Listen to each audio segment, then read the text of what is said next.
Hello, and welcome to Horror Rewind. This is Kelly Florence. And I'm Meg Hofstall. And today we're talking about Mother. So this movie came out in 2009. It's 96% fresh on Rotten Tomatoes. It had a budget of $5 million, and it made $17 million at the box office. Meg, we watched this a few weeks ago, and we have been in quarantine, and so we haven't recorded on it because every day feels like Groundhog's Day, right? Yeah, I keep thinking about that because you said that the other day. And it does feel like Groundhog's Day. It's hard to know what day of the week it is. It's hard to know how this day differentiates from the next or the one before. It just feels like, yeah, the same thing. I'm just a groundhog popping out, or I'm Bill Murray, and nothing changes. So it's not fun. But you know what? Movies like Mother make it better. Oh my gosh, yes. Now this is just, I had no idea what to expect. And so I was taking notes of my entire thought process. And I have so many pages of notes because it was a roller coaster ride. Mm-hmm. Yeah, it's just like, so we watched it because it's from the filmmaker who made Parasite. And that movie is similar in that I didn't feel like I could get a really good handle on predicting what was going to happen. Right. And I don't know if it has to do with this particular filmmaker. I don't know if it's a cultural thing, but a lot of times, you know, it feels like pretty, I don't want to say easy, but sometimes you just kind of get into a rhythm with certain genre films and you know what's going to happen next. But with Mother, I didn't feel like I knew what was going to happen, and I was just riveted, and it was just so compelling.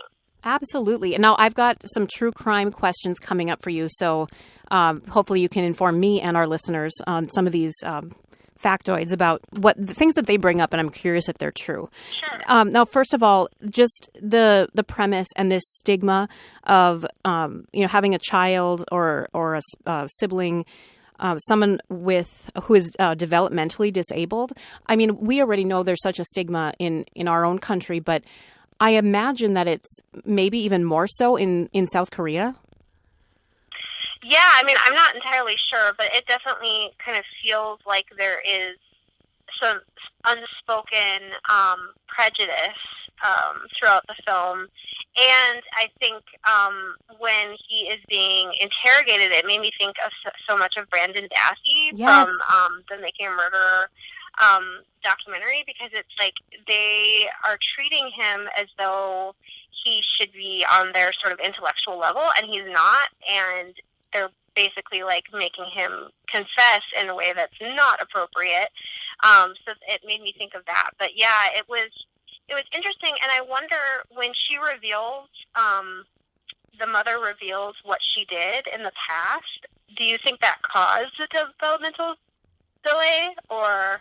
I mean, probably, and that's what makes this even more complicated and horrific because, he says he remembers when he was 5 that she tried to drown him. And, yeah, what if that did happen and did cause it? Like, holy crap. Yeah, that was a really stunning moment when he says that, and you see on her face, the actress, oh my God, is amazing. And you see on her face, like, and then her reaction to him remembering that because, and she admits that, yes, she did. She was trying to do like a murder-suicide because she felt like that was the only way to sort of go on as a single mother, which is really sad. And it's sort of a strange sort of view into who she is. And I thought it was just really cool and fascinating. I really love this, the mother-son relationship that they set up at the beginning before we know all of that. And I felt like they set it up. So I truly believed he was innocent. And what mother wouldn't go to the ends of the earth to protect her innocent son, and especially, one who is developmentally disabled? What wouldn't she do to protect him? I felt like this is completely plausible. And I loved it was like a little bit of a thriller mystery. Like she's going and doing all this investigation herself, and it's her against the world. Yeah, I mean, there were so many angles to it because, yeah, she's going and she's like in the friend's like house, and she's hiding in the closet, and she thinks she found evidence in there, and you're on the ride with her because you're like, oh my God, he did do it. And yes, there's that mother-son sort of bond, which you and I both know what that's like. But at the same time, as you sort of get to know her and get to know the relationship, you realize how selfish she is and how, like, everything she's doing is from this lens of, like, wanting to keep him for herself and, like, you know, making him sort of be her partner in a way, and, like, in an unhealthy relationship where they're sleeping in the same bed. Not that there's anything sexual going on, but it's just about a unhealthy, inappropriate relationship. And to me, it slowly starts to unravel that it's really less about him and more about, like, her and how society perceives her and how she gets happiness from him being there with her. Right. And this reoccurring theme in a lot of South Korean dramas and movies is this how important reputation and honor are in that society. Mm-hmm. And, you know, it comes through in this, too. Yeah, for sure. It seems like something that in Asian cultures particularly is, yes, it kind of comes up again and again, and it's not something necessarily that we as body Americans understand. Now, you mentioned when she's hiding in the closet to get that golf club in the friend's house. A few things about that scene. First of all, I asked Mark, like, how much is that golf club worth? Like, why would they climb into this pond to get it? And he said, oh, that's easily a $500 club. So, yeah. Oh, if there was $500 in a pond, I'd probably go get it. Yeah, see, that would never occur to me. I know, because I'm like, how much could a golf club be worth? But now we know. Yeah. Okay, well, that makes sense then. So you should, now the cut to me eyeing Mark's golf clubs in the corner. Just kidding. Yeah, no kidding. Pawn shop. And then also, like, that scene, the tension of her in the closet and trying to sneak out after this couple has sex, which them having sex was really more graphic than I expected, because we watch a lot of Korean dramas and literally everything is so innocent in Korean dramas that I was not expecting a full-on sex scene. I know, it's kind of like in Parasite, there's sort of a sex scene in that too, and it's like, whoa. And yeah, I know, I think we've just been desensitized, or no, we've been sensitized by Korean dramas, because it's like, we're just happy if somebody, like, holds hands or something. So right. Yeah, that did feel wrong. And then also her sneaking out in that scene, it reminded me of this current challenge that people are doing on TikTok or Twitter, where you set up a bunch of things and have your cat walk through, and cats rarely knock anything down, but if you set up the same obstacle for a dog, they knock everything down.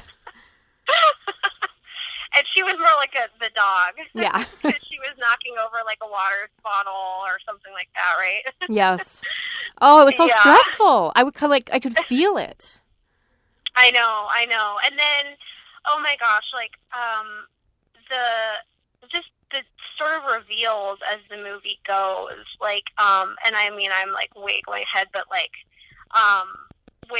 when she realizes that it's the guy that she got the umbrella from, and she's like, holy crap, and there's just all these great reveals and all these great tense moments, and again, just like Parasite, you don't know what's going to happen. It doesn't feel like it's going to tie up into like a perfect bow like so many American movies. Exactly. And it kept blowing my mind. Like, first of all, just the crime itself was super brutal.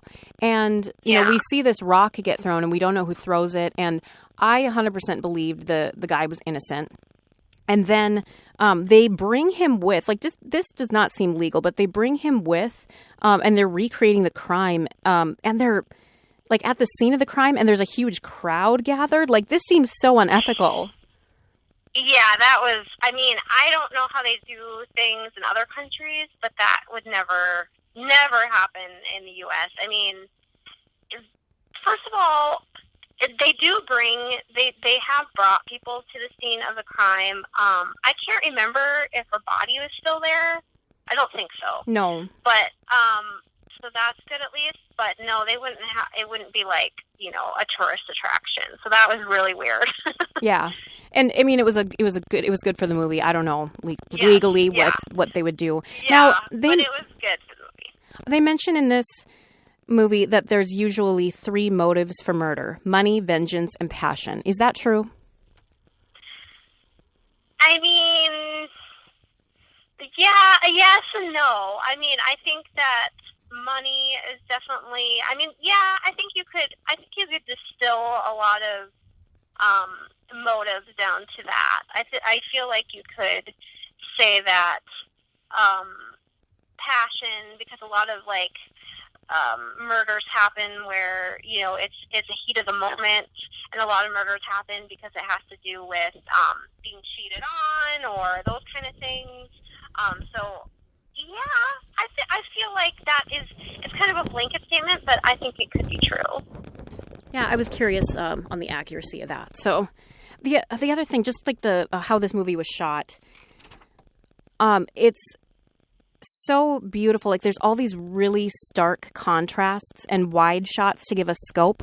And then I don't know if you noticed that every time there's an accent color dealing with mother, it's always like blood red. Oh, no, I didn't. You always have a better eye for those kind of things. That's cool. I didn't notice that. So I just thought it was, I mean, obviously he's an incredible filmmaker, and it was just beautiful. And just the sense of anticipation that he builds in his shots and the mystery. And, like I said, in my mind, it was pretty clearly established that the guy was innocent, and then it went another direction. Yeah, that was crazy, and I felt like in the back of my mind, I thought it could be possible that he did it, but then, yeah, I thought they did a good job of, like, making you feel like, no, because you're really on this journey with Mother, and you're on her side, and so when things start to unravel and maybe you're not on her side as much anymore, and you realize he's not innocent and everything, it's the kind of movie, we talk about, we're looking for movies that make us feel something, and I was just on this roller coaster of feeling so many different things and complicated feelings. So it actually made me want to go back and watch, have you ever seen The Host? Yes, I did see it, but now I want to rewatch it. Yeah, me too, because when I watched it at the time, I didn't really get it. Like, I didn't get the fanfare and, like, why everybody liked it so much. And maybe I went into it, like, expecting something else. I mean, I watched it so long ago. But now I'm like, okay, I think I want to go back and watch it, because maybe I will appreciate it more now. I agree. I think we should do that for our next rewatch. Ooh, good idea. That would be fun. Now, yes. Something I was like, one of my favorite shots in the movie is Mother comes in, and it's like dark in the house, and she lights that cigarette. Do you remember this shot? And it was just badass. Yes. It was so good. And then this is right before she, gets the cell phone from Granny and realizes, like, the guy with the scrap who gave her the umbrella, all of that. And it was just like, okay, this is going to wrap up really nicely now. But then Mother bludgeons the witness? I know. Mother. I mean, and then I thought, the movie started with her in this field kind of dancing, and it's going to end that way. But guess what? Nope. And then the acupuncture pin. Oh my God. That he finds. And it was in the thigh to like erase memory, right? Yes. And then she put it in her thigh to erase the memory, and then she gets up and dances with all the other mothers. Because ignorance is bliss. Ignorance is bliss, and that shot, the final shot of her, like, dancing in the bus with the other mothers, holy shit. I have chills thinking about it right now. I know, me too. Like, I can't even believe it. And now the son knows, and she knows, and it just adds to this inappropriate, like, again, I don't mean sexual, but incestuous relationship, because it's like, it's now they're just even more, like, stuck to each other. Right. And now it's just like they have all these dark secrets that they're sharing, and it's just it's just an ugly thing. I mean, maybe technically she lost her memory, I don't know. Right. But it's just, I don't know. It was a really well done movie that wasn't afraid to, like, take its time, but also just be suspenseful at every turn. It gives me a lot of Bates Motel vibes, because, that prequel was able to explore Norman and Norma's relationship. And again, I mean, there's, like, a very slight sexual innuendo, like, things happening, but not really. But they just share all those dark secrets.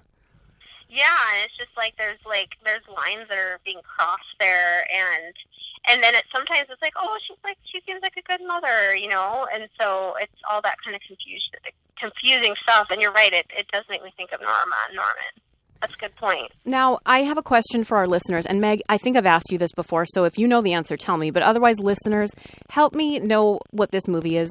It is about this son who is developmentally disabled. Yes, it's not the movie Mother. But it's this guy, and he accidentally kills a little girl. Like, he has a friend who's a little girl, and they're like jump roping or something, and he accidentally kills her. And so he goes home and tells his mother, and she like boards him up in a secret room in the wall. And so the police come looking for him, and she's like, no, I don't know where he is. And it, you know, there's fresh paint on the wall or whatever, but they don't find him. She ends up dying because she's elderly, and then he like comes through the wall and, you know, like lives his life. I have no, like I watched it on like a, you know, Saturday night movie when I was a kid, and it was really scary and well done, but I do not know what this movie was. So if anybody listening knows, please tweet me because I do not remember. And I don't think I imagined it. Yeah, that would be upsetting. Yeah, because I've asked people over the years and nobody knows. Wow, somebody, please help us out. I know somebody listening must know. Yeah. And, and this also is similar to Night of the Dark Scarecrow, which we watched way back in our first season. Yeah, that's what I was thinking when you first started talking. I was like, that makes me think of that. Yeah, so it's, you know, similar, but it's not that one because he wasn't a scarecrow, so. No, for that. So I don't know. I don't know. I feel like I need to get on the case of this. Yeah, and it's hard. It's not like, you know, you can search movies by plot. I mean, maybe you can somehow. I don't know.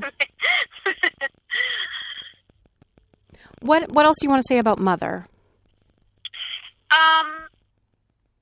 You know, I feel like it would be easy to maybe say like, oh, is this a horror movie? But I just love that we're like expanding and broadening the sort of horizon of what a horror movie is, and it made me scared and it made me upset, so therefore it's a horror movie. How do you feel?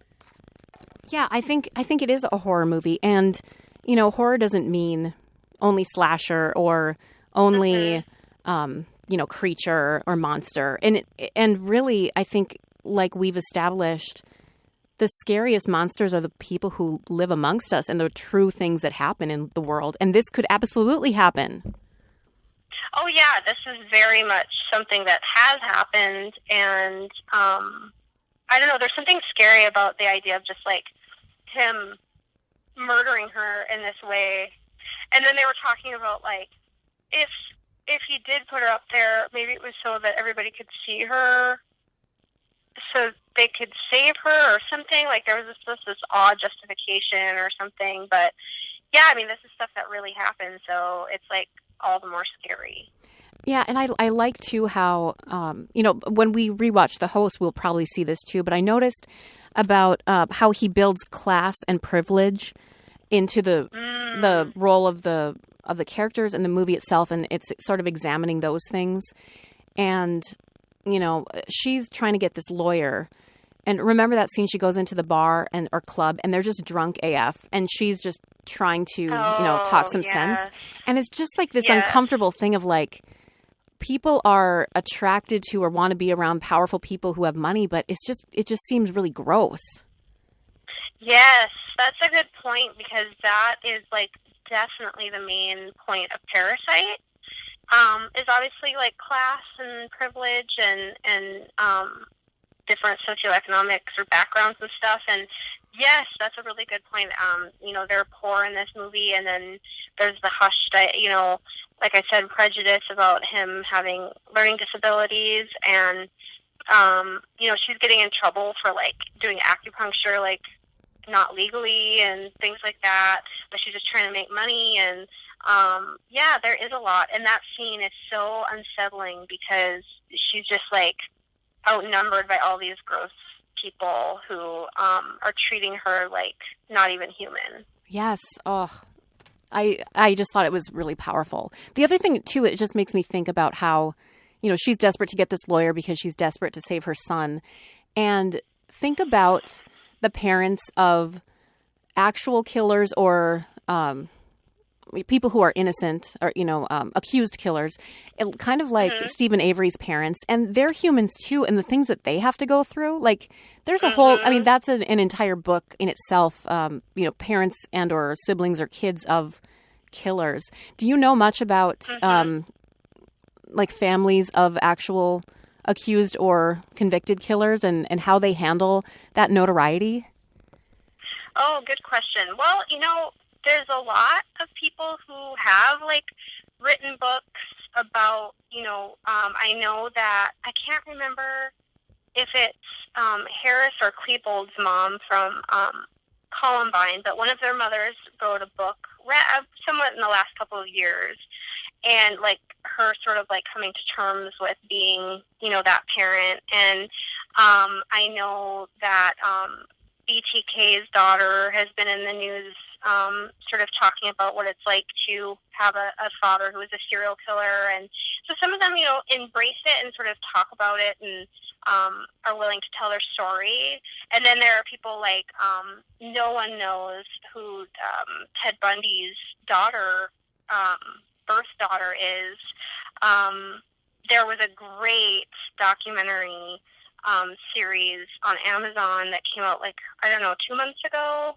Again, time is really confusing in the quarantine, but it was a couple months ago, and it was focusing on all the women involved in the Ted Bundy fiasco, and it really didn't focus on him as much, and it was more about his longtime girlfriend and her daughter, and it was the first time that they have spoken, other than, of course, she wrote a book as well. And that was fascinating. So, I've seen all stages of it where, some people will be in good relationships with the victim's family, where the victim's family will, the victim's mom will hug the accuser's mom, or the accused mom. And, that to me is, holy cow. To be able to sort of, put aside that this person's son killed your son or whatever. And so, the dynamics are always different, but I think it's something that we can't even begin to imagine what that would feel like. And especially if your dad or somebody was doing it and right under your nose and you didn't know. And there are plenty of women, who've been accused of knowing that their husbands were up to stuff when, I think that's kind of silly to just assume, but I don't know. It's a fascinating thing. I wonder if there's any scientific studies on what it does to you as a human being. I mean, yeah, I think we touch briefly on it we talk about child killers and sort of their families, but definitely we didn't delve into it too deeply. But maybe we will in a future book. Who knows? Yeah, that's a good point. That would be really interesting to learn more about. So I highly recommend this movie. Was it on Amazon or Hulu? Hulu, right? Hulu, yeah. Yeah. I highly recommend this movie, and obviously we've given everything away, but if you haven't rewatched it in a while, I recommend you rewatching it. Yeah, and I mean, it's over 10 years old now, but it felt so beautiful and new. Yes. It didn't feel old or crusty or anything. It felt really new and timely. Exactly. Well, let's rank this movie on a scale of 0 to 10. 0 being you hated it, 10 being you think it's a perfect movie. Do you want to pick our scale? What should it be? How about Bloody Rocks? Yes, perfect. How many Bloody Rocks do you give Mother? I'm going to give it a 10 because it's beautifully shot. It made me feel just range of emotions. There were characters who I cared about, but then I questioned if I should care about them. So it did everything in a movie that I like. I agree. I'm giving it 10 out of 10 Bloody Rocks. It had me, on this roller coaster. I believed he was innocent. Then my mind was blown when they revealed the scrap guy did it. And then we find out he actually did it. And then Mother goes to these lengths to protect him. What? I could not believe it. It just kept blowing my mind.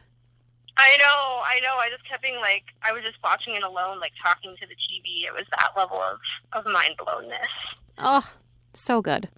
Now, I want to recommend, this is not horror related, but Meg and I have been binge watching things and reading things. So I want to recommend some things to watch that maybe are outside of the horror genre. The first we watched, and these are some cheesy romantic things, guys, but that's what we love too. The first thing is a TV series Mindy Kaling produced called Never Have I Ever. It's a little teen romance comedy, and it's so adorable. Oh, it was so cute. We both watched it so fast. Like, it was so cute. And I also, this is older, but I do recommend, again, Mindy Kaling produced 4 Weddings and a Funeral series, limited series on Prime. That was good. And what else have we both watched that we recommend, Meg? Well, I'll say I finished Hollywood, Oh, okay. the show on Netflix. That was good, but I was telling Luke last night, I was like every time with Ryan Murphy, except for Versace, which I thought was amazing. But every time it's good, but it's just not great. Right. Like, it's good, like, enjoyable, but I'm not, like, and that's where my mind is not blown. Right. You know what I mean? Yes. Like, it's good. I enjoyed it, but I wasn't like, oh my God, you know? So that premise, like, what I appreciate is, you know, he was saying, okay, if we could rewrite history and people were more progressive and embraced people of color and women in Hollywood, like, this is what could have happened. And so it's just sort of a feel good, you know, it's definitely not mind blowing, but I appreciated it for what it was. It was a good quarantine watch. Yeah, it was. And I like that idea of, like, alternative history. Kind of like what could have happened or what would have happened or something, and still having it. And of course, the classic movie era is so fun to be in too. So yes, I love it. And then another movie we both watched and loved was The Sun Is Also a Star. Oh, that was so good. Yes. That was so good. That was just so romantic. I loved it. And here, I don't know. I'm having trouble with. So I watched the first season of Dead to Me. Yeah, I did too, but I haven't started season 2 yet.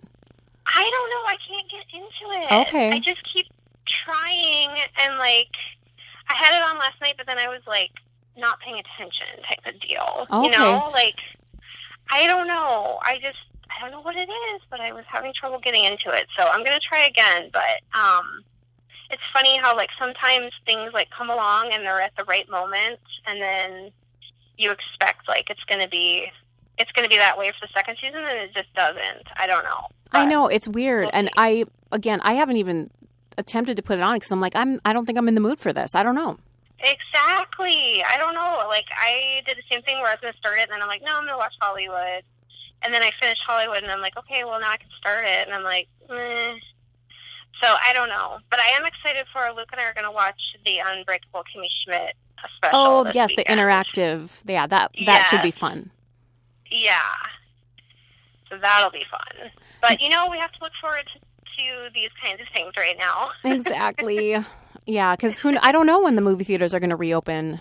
So I don't know either. I don't know.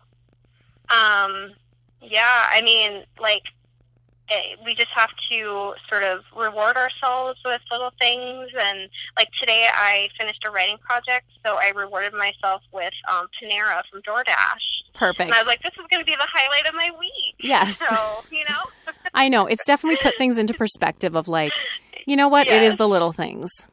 Yes, exactly. Well, Rewinders, tell us what you're reading, what you're watching, what you recommend, whether it's in the horror genre or not, because obviously we're looking for content. And we hope all of you are well and stay well. So until next time, we'll see you in the horror section.